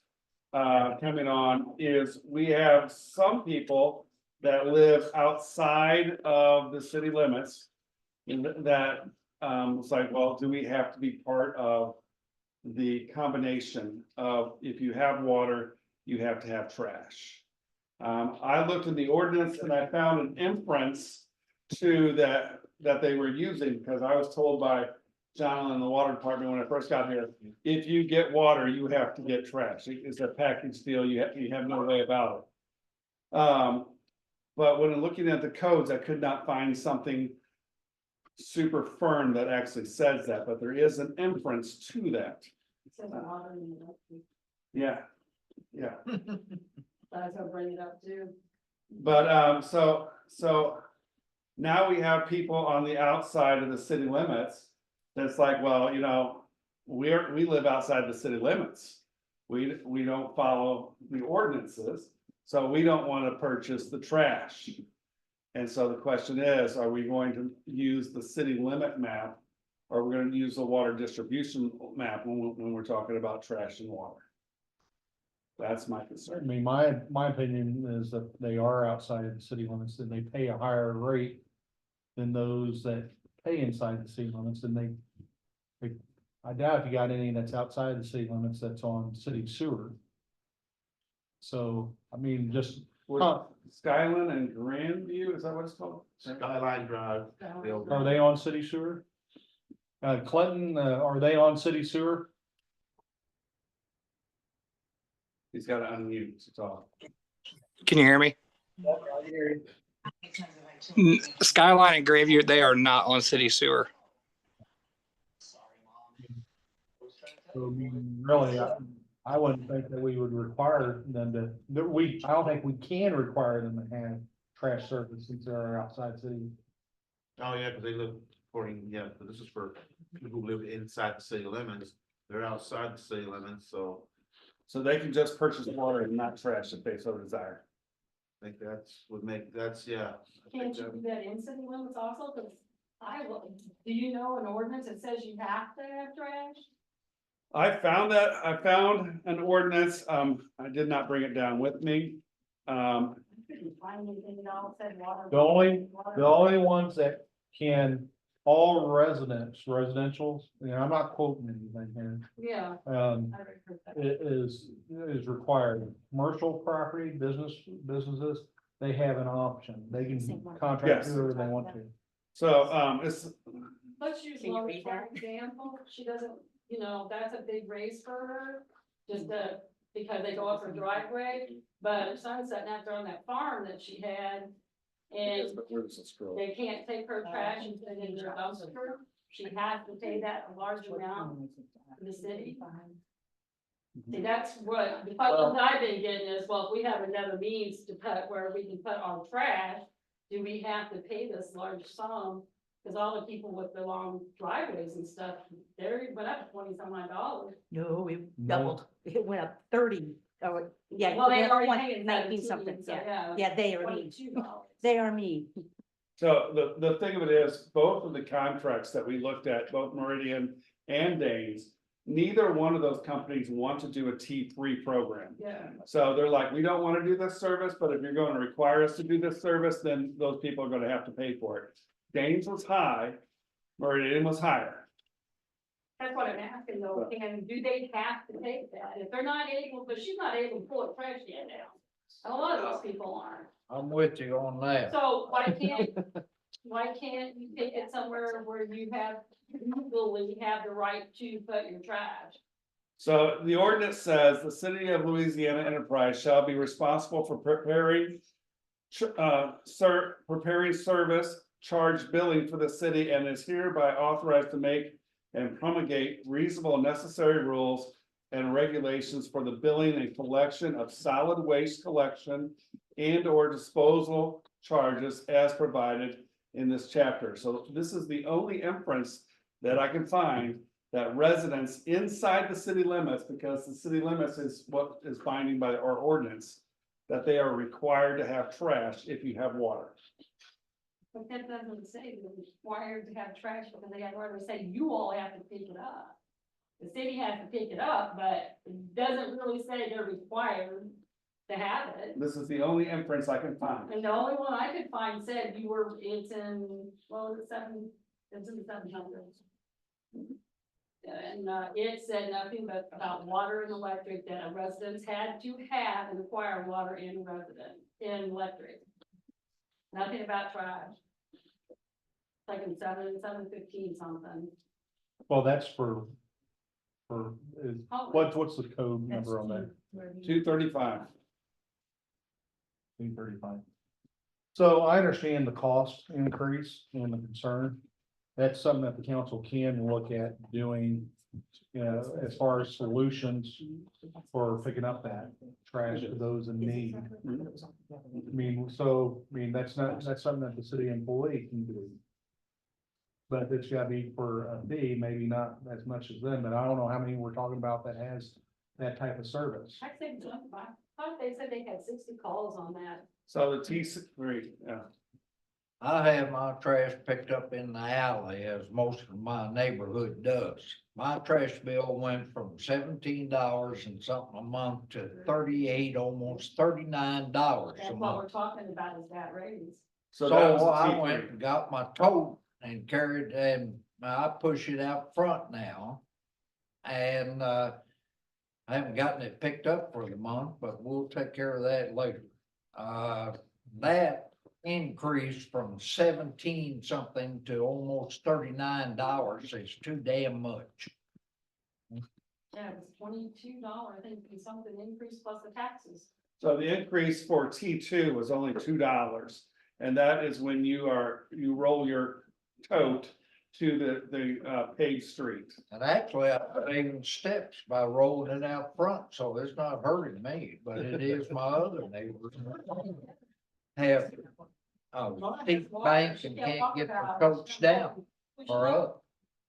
It's only 17, so. But she can have it hauled off. So, and there's probably instances that people don't have family members or some people that can help them or neighbors that can help them.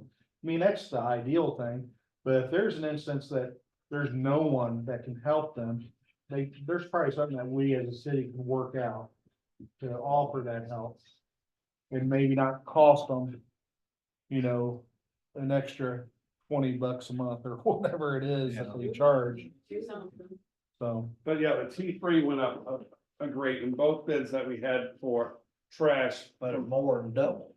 Is that, It was not more than double, because you're paying 17 and it went up to 33.50. no, No, it it's went to 38. 38, 38.50. almost $39.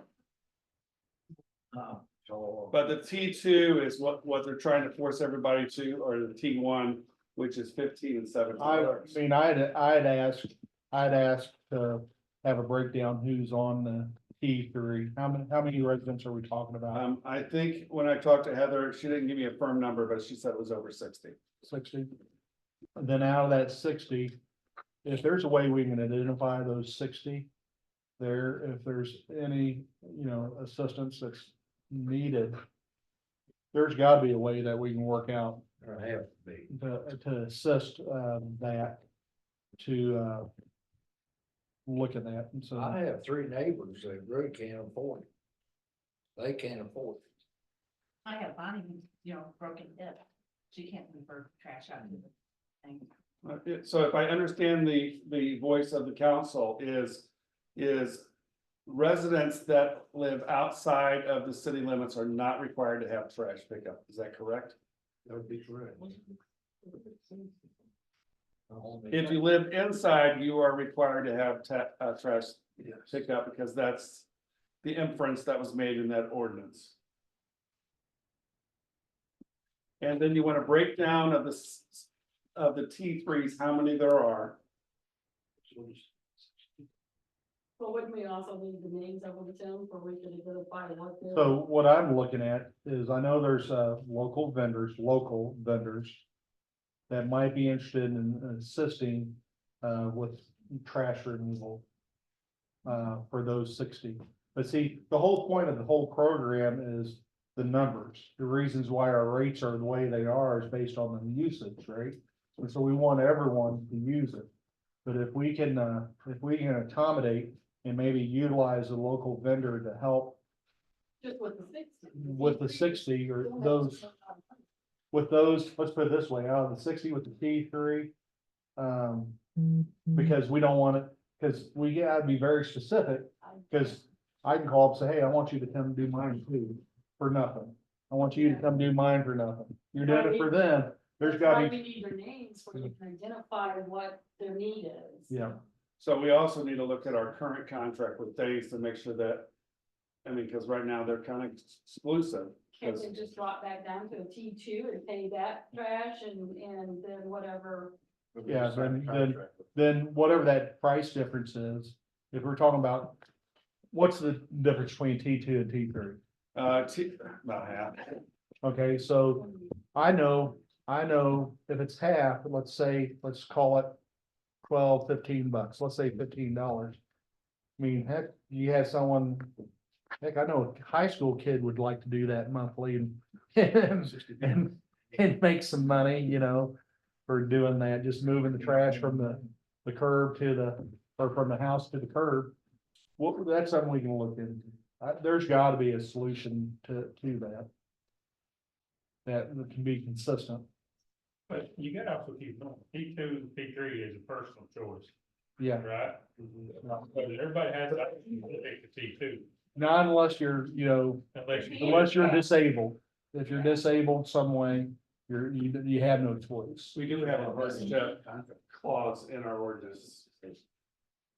I don't know, I don't know what it is. Okay, so if we can pull up that hardship clause, we may be able to, let's look at The reason we that, have it is because we've got a long, long, long driveway, right? and we used to put it out at the curb, and the neighbor's cats would get into it every single week. And then they wouldn't pick our trash up because it was spread out all over the road. So it was like $2 extra to have them come up and get it. We still put it out of our garage onto our lane, and they backed into our lane and picked it up. So, but with the new coder they just dropped off, we don't, so far haven't had a problem because it locks down good. So we've had cats on it, I would say that, but they haven't been in. All right, Oh, it locks down. so, there's some stuff that we can look at and research that. And try to bring something back. Community and employee relations, Councilman Gott. I got you. I have two things. One is, Dr. Ward presented to me, the voice of our youth. They have 11 different proposals that they would like the council to consider. Some of them are very reasonable, some of them are not so much, and some of them are we're currently doing. So Dr. Ward wanted you to have them, and so you can read them. I believe they were sent out via email. So you can see what our youth is seeing in our city. It's important for you to stay connected, not with the people who have your ears, but also the youth that you may not come in contact with. I just wanted you to provide with those. Yeah, I'd like to speak to this. yep, Councilman Gilbert. Council, please read this. That I think it's a wonderful idea, and I think it's a wonderful thing that we're uniting the school and the city together. Don't take lightly that they're only students. These are high school students. They are young adults. And they're ready to come out into the community, some of them, and some of them will leave. But take they did a lot of work in this. I read every one of them, and I think it's wonderful that we're having this unification of the school and the city. I've read it as well, Councilman, and in fact, 2 or 3 of them are already in line with some of our goals. Yes, Especially with the riverfront. yes. And we're gonna be getting rid of a lot of wood and debris and stuff down there on the riverfront, so a bonfire community event would be a good thing. So where's that paper at? It's in your email. Okay. It's because there's like 11 proposals. And some of them are 3 or 4 pages. That's a lot of trees. And then finally, you have, for community employee relations, we did have, nominations for Citizens of the Year. I typed up a resolution of one, and you should have it. I would like to know if the council would like to move forward in presenting, Citizen of the Year for 2023. At the next meeting. So council with this, this is not a competition with any other organization or recognition, but the mayor's office has given recognition for Miss Missouri Outdoors and for the football teams and for various things we give recognition out. The one that was nominated, you can read that in your email. But I believe recognition is due. We have not received anything from any other organization about this as far as a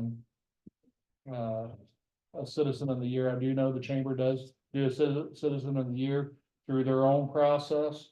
I think as City of Louisiana, we can stand on our own 2 feet and recognize a citizen for the City of Louisiana. And the nomination is, that if that is acceptable, we'll move forward with that one that you have in your email. Yeah. Okay. Animal control.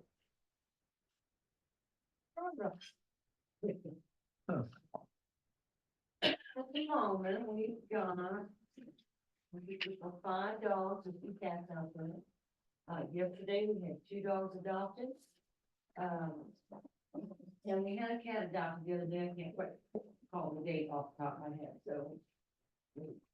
How many cats do we have? We have 2 cats out there right now, 2. a black and white one and an orange tabby. You want that orange one, don't you? You do want that orange one. When will somebody be out there to, As soon as you call I'll go out there after the meeting with you if you want one of them. okay. Sure will. And how many dogs? 5 dogs, I believe. No, I don't want dog. You've had enough. Corey, Dandy and Jason, man. and Malachi. And the only one that's not ready to go is Malachi and Randy. Randy has a couple more days before he's over. Randy's finished his medication, so. Yeah, but we have to do all the that 10 days. costs you, okay.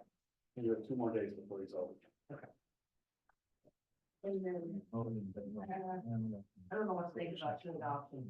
Talk about that a little bit. So the thing on the adoption fee special, one of the things that LNC is looking at doing is Wolfstock, which is a 1-day event out at Sunset Park, inviting people who are vendors of animals, vets for shots, kennels, grooming facilities, and a possible is having a special. If we do that, we have to have permission of the council.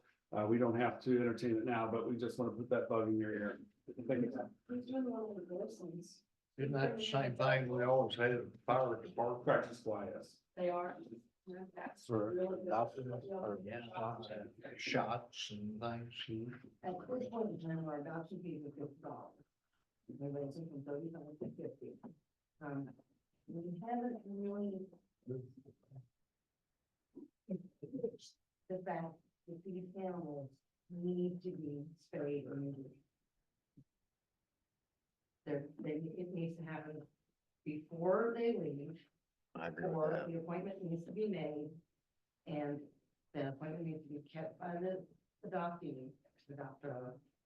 And we need to have them send back certification that it's been done, because we're not stopping the problem, we're not slowing down the problem.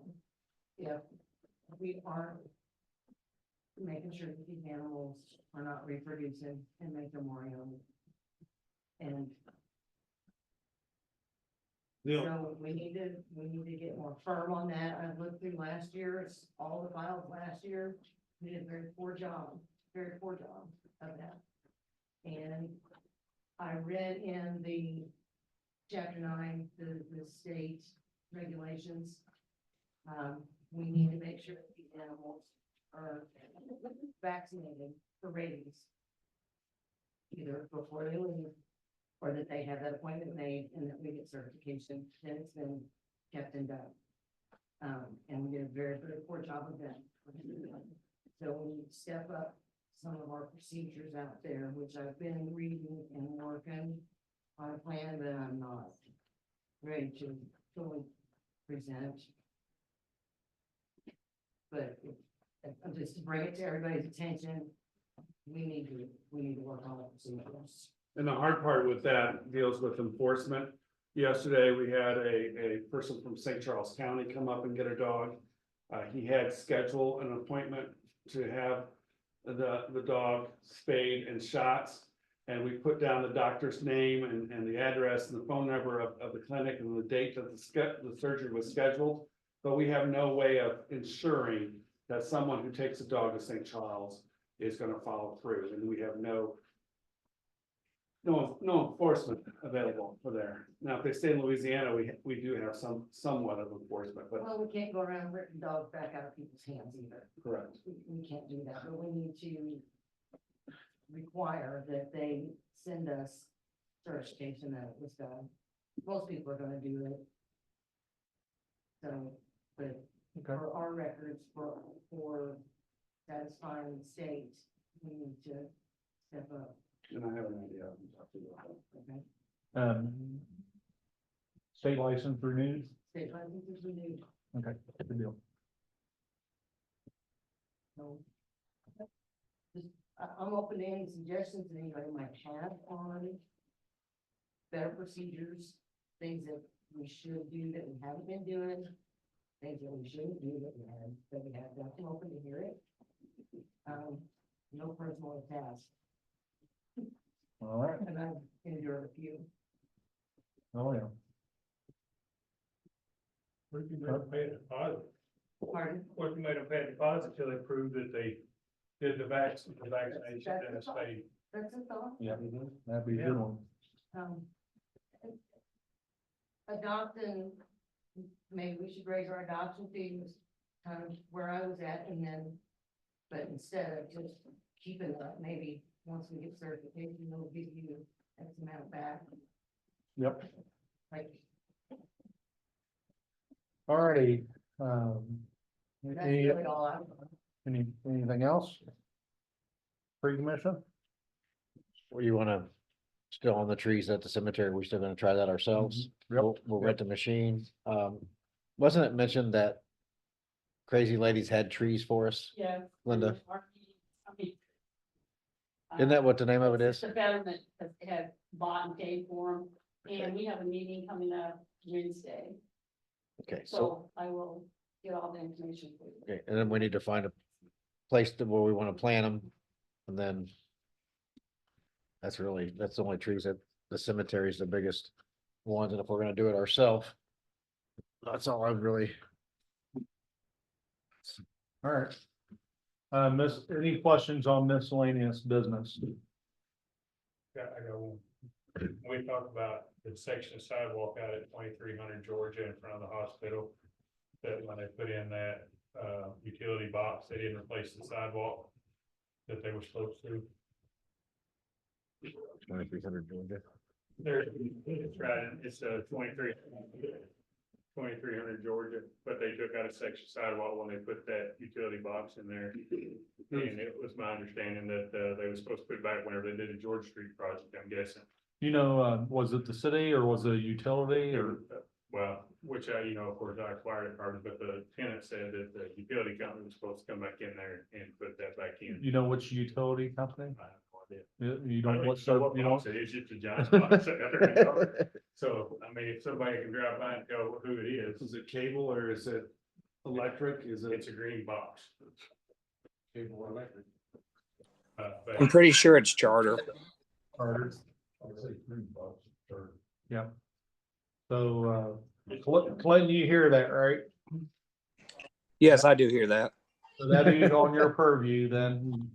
Yes, I've actually spoke with him once on this. We need to get a hold of charter and see if we can get in contact with them. Maybe they can come out and take a look at that, because they did put that green box in there when all the Georgia Street corridor project was going on, and they never did complete that sidewalk repair.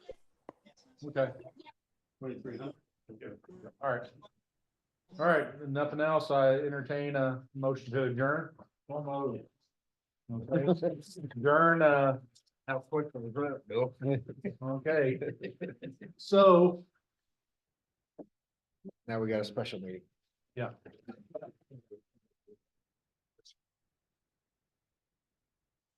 An emergency meeting has been called for this evening to discuss water issues with the repair of the water pump, and also with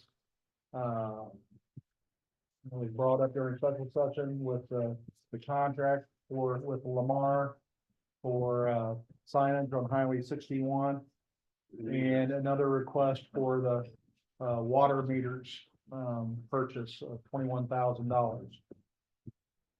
So to go through the repairs, I wasn't here at the council meeting, special meeting for the repairs, but as far as the water pump, however, you do see the replacement cost that is emailed. One vendor was $26,332. That is an identical pump that we already have. The $38,368 is not identical, but it's modified, it's modified, not in saying that they changed it, but it's a different pump. And it meets newer standards than the pumps that we currently have. It has a coated lining, a Timnic lining, Timnic 161. It's supposed to help prevent metal readings in our water supply, which all of our pipes are metal, so none of our pipes have the coating, but and also the capacity might be a little bit different. So I reached out to the vendor with the 26,000, the identical pump. And he said the main components of the pump are bronze and cast iron, and they said it does meet NFS 61 requirements for that pump and for the system that we have, but it does not have that coating. So you're looking at a price difference of $12,000 roughly. To repair, only one vendor has provided a cost estimate. And the actual cost estimate is $21,200. So you're looking at a price difference of $5,000 between repairing the pump that we have or getting an identical pump to replace it. My recommendation is to replace it with the $26,000 pump and then send the other one in to have it examined and give us a true cost of repair estimate before, but we need approval from the council to authorize the, if you go with the recommendation, unless you got anything that contradict the recommendation. 26, you got a motion? Second. And a second. Oh. Did you get, we got the roll call, right? And all that stuff, okay. I got first and second, any discussion? Hearing none discussion, all those in favor say yes. Yes. Opposed, like sign, motion carries. We're ordering the one from the municipal equipment, For Yes. 26,000. and then we're doing the one for 21.2, right? No. Just do We're one. we're go send that in and get a more detailed estimate of repair. Cause there might be a chance that we can use it as a cord. If we can get money out of it as a cord, just buy another new one, we can do that, but they won't give us that unless they tell us what the actual cost of repair will be. But, yeah. We're not spending any, the only thing we're spending is $26,332. All right, a motion to approve the water meters. Second, any discussion? Hearing none, all those in favor say yes. Yes.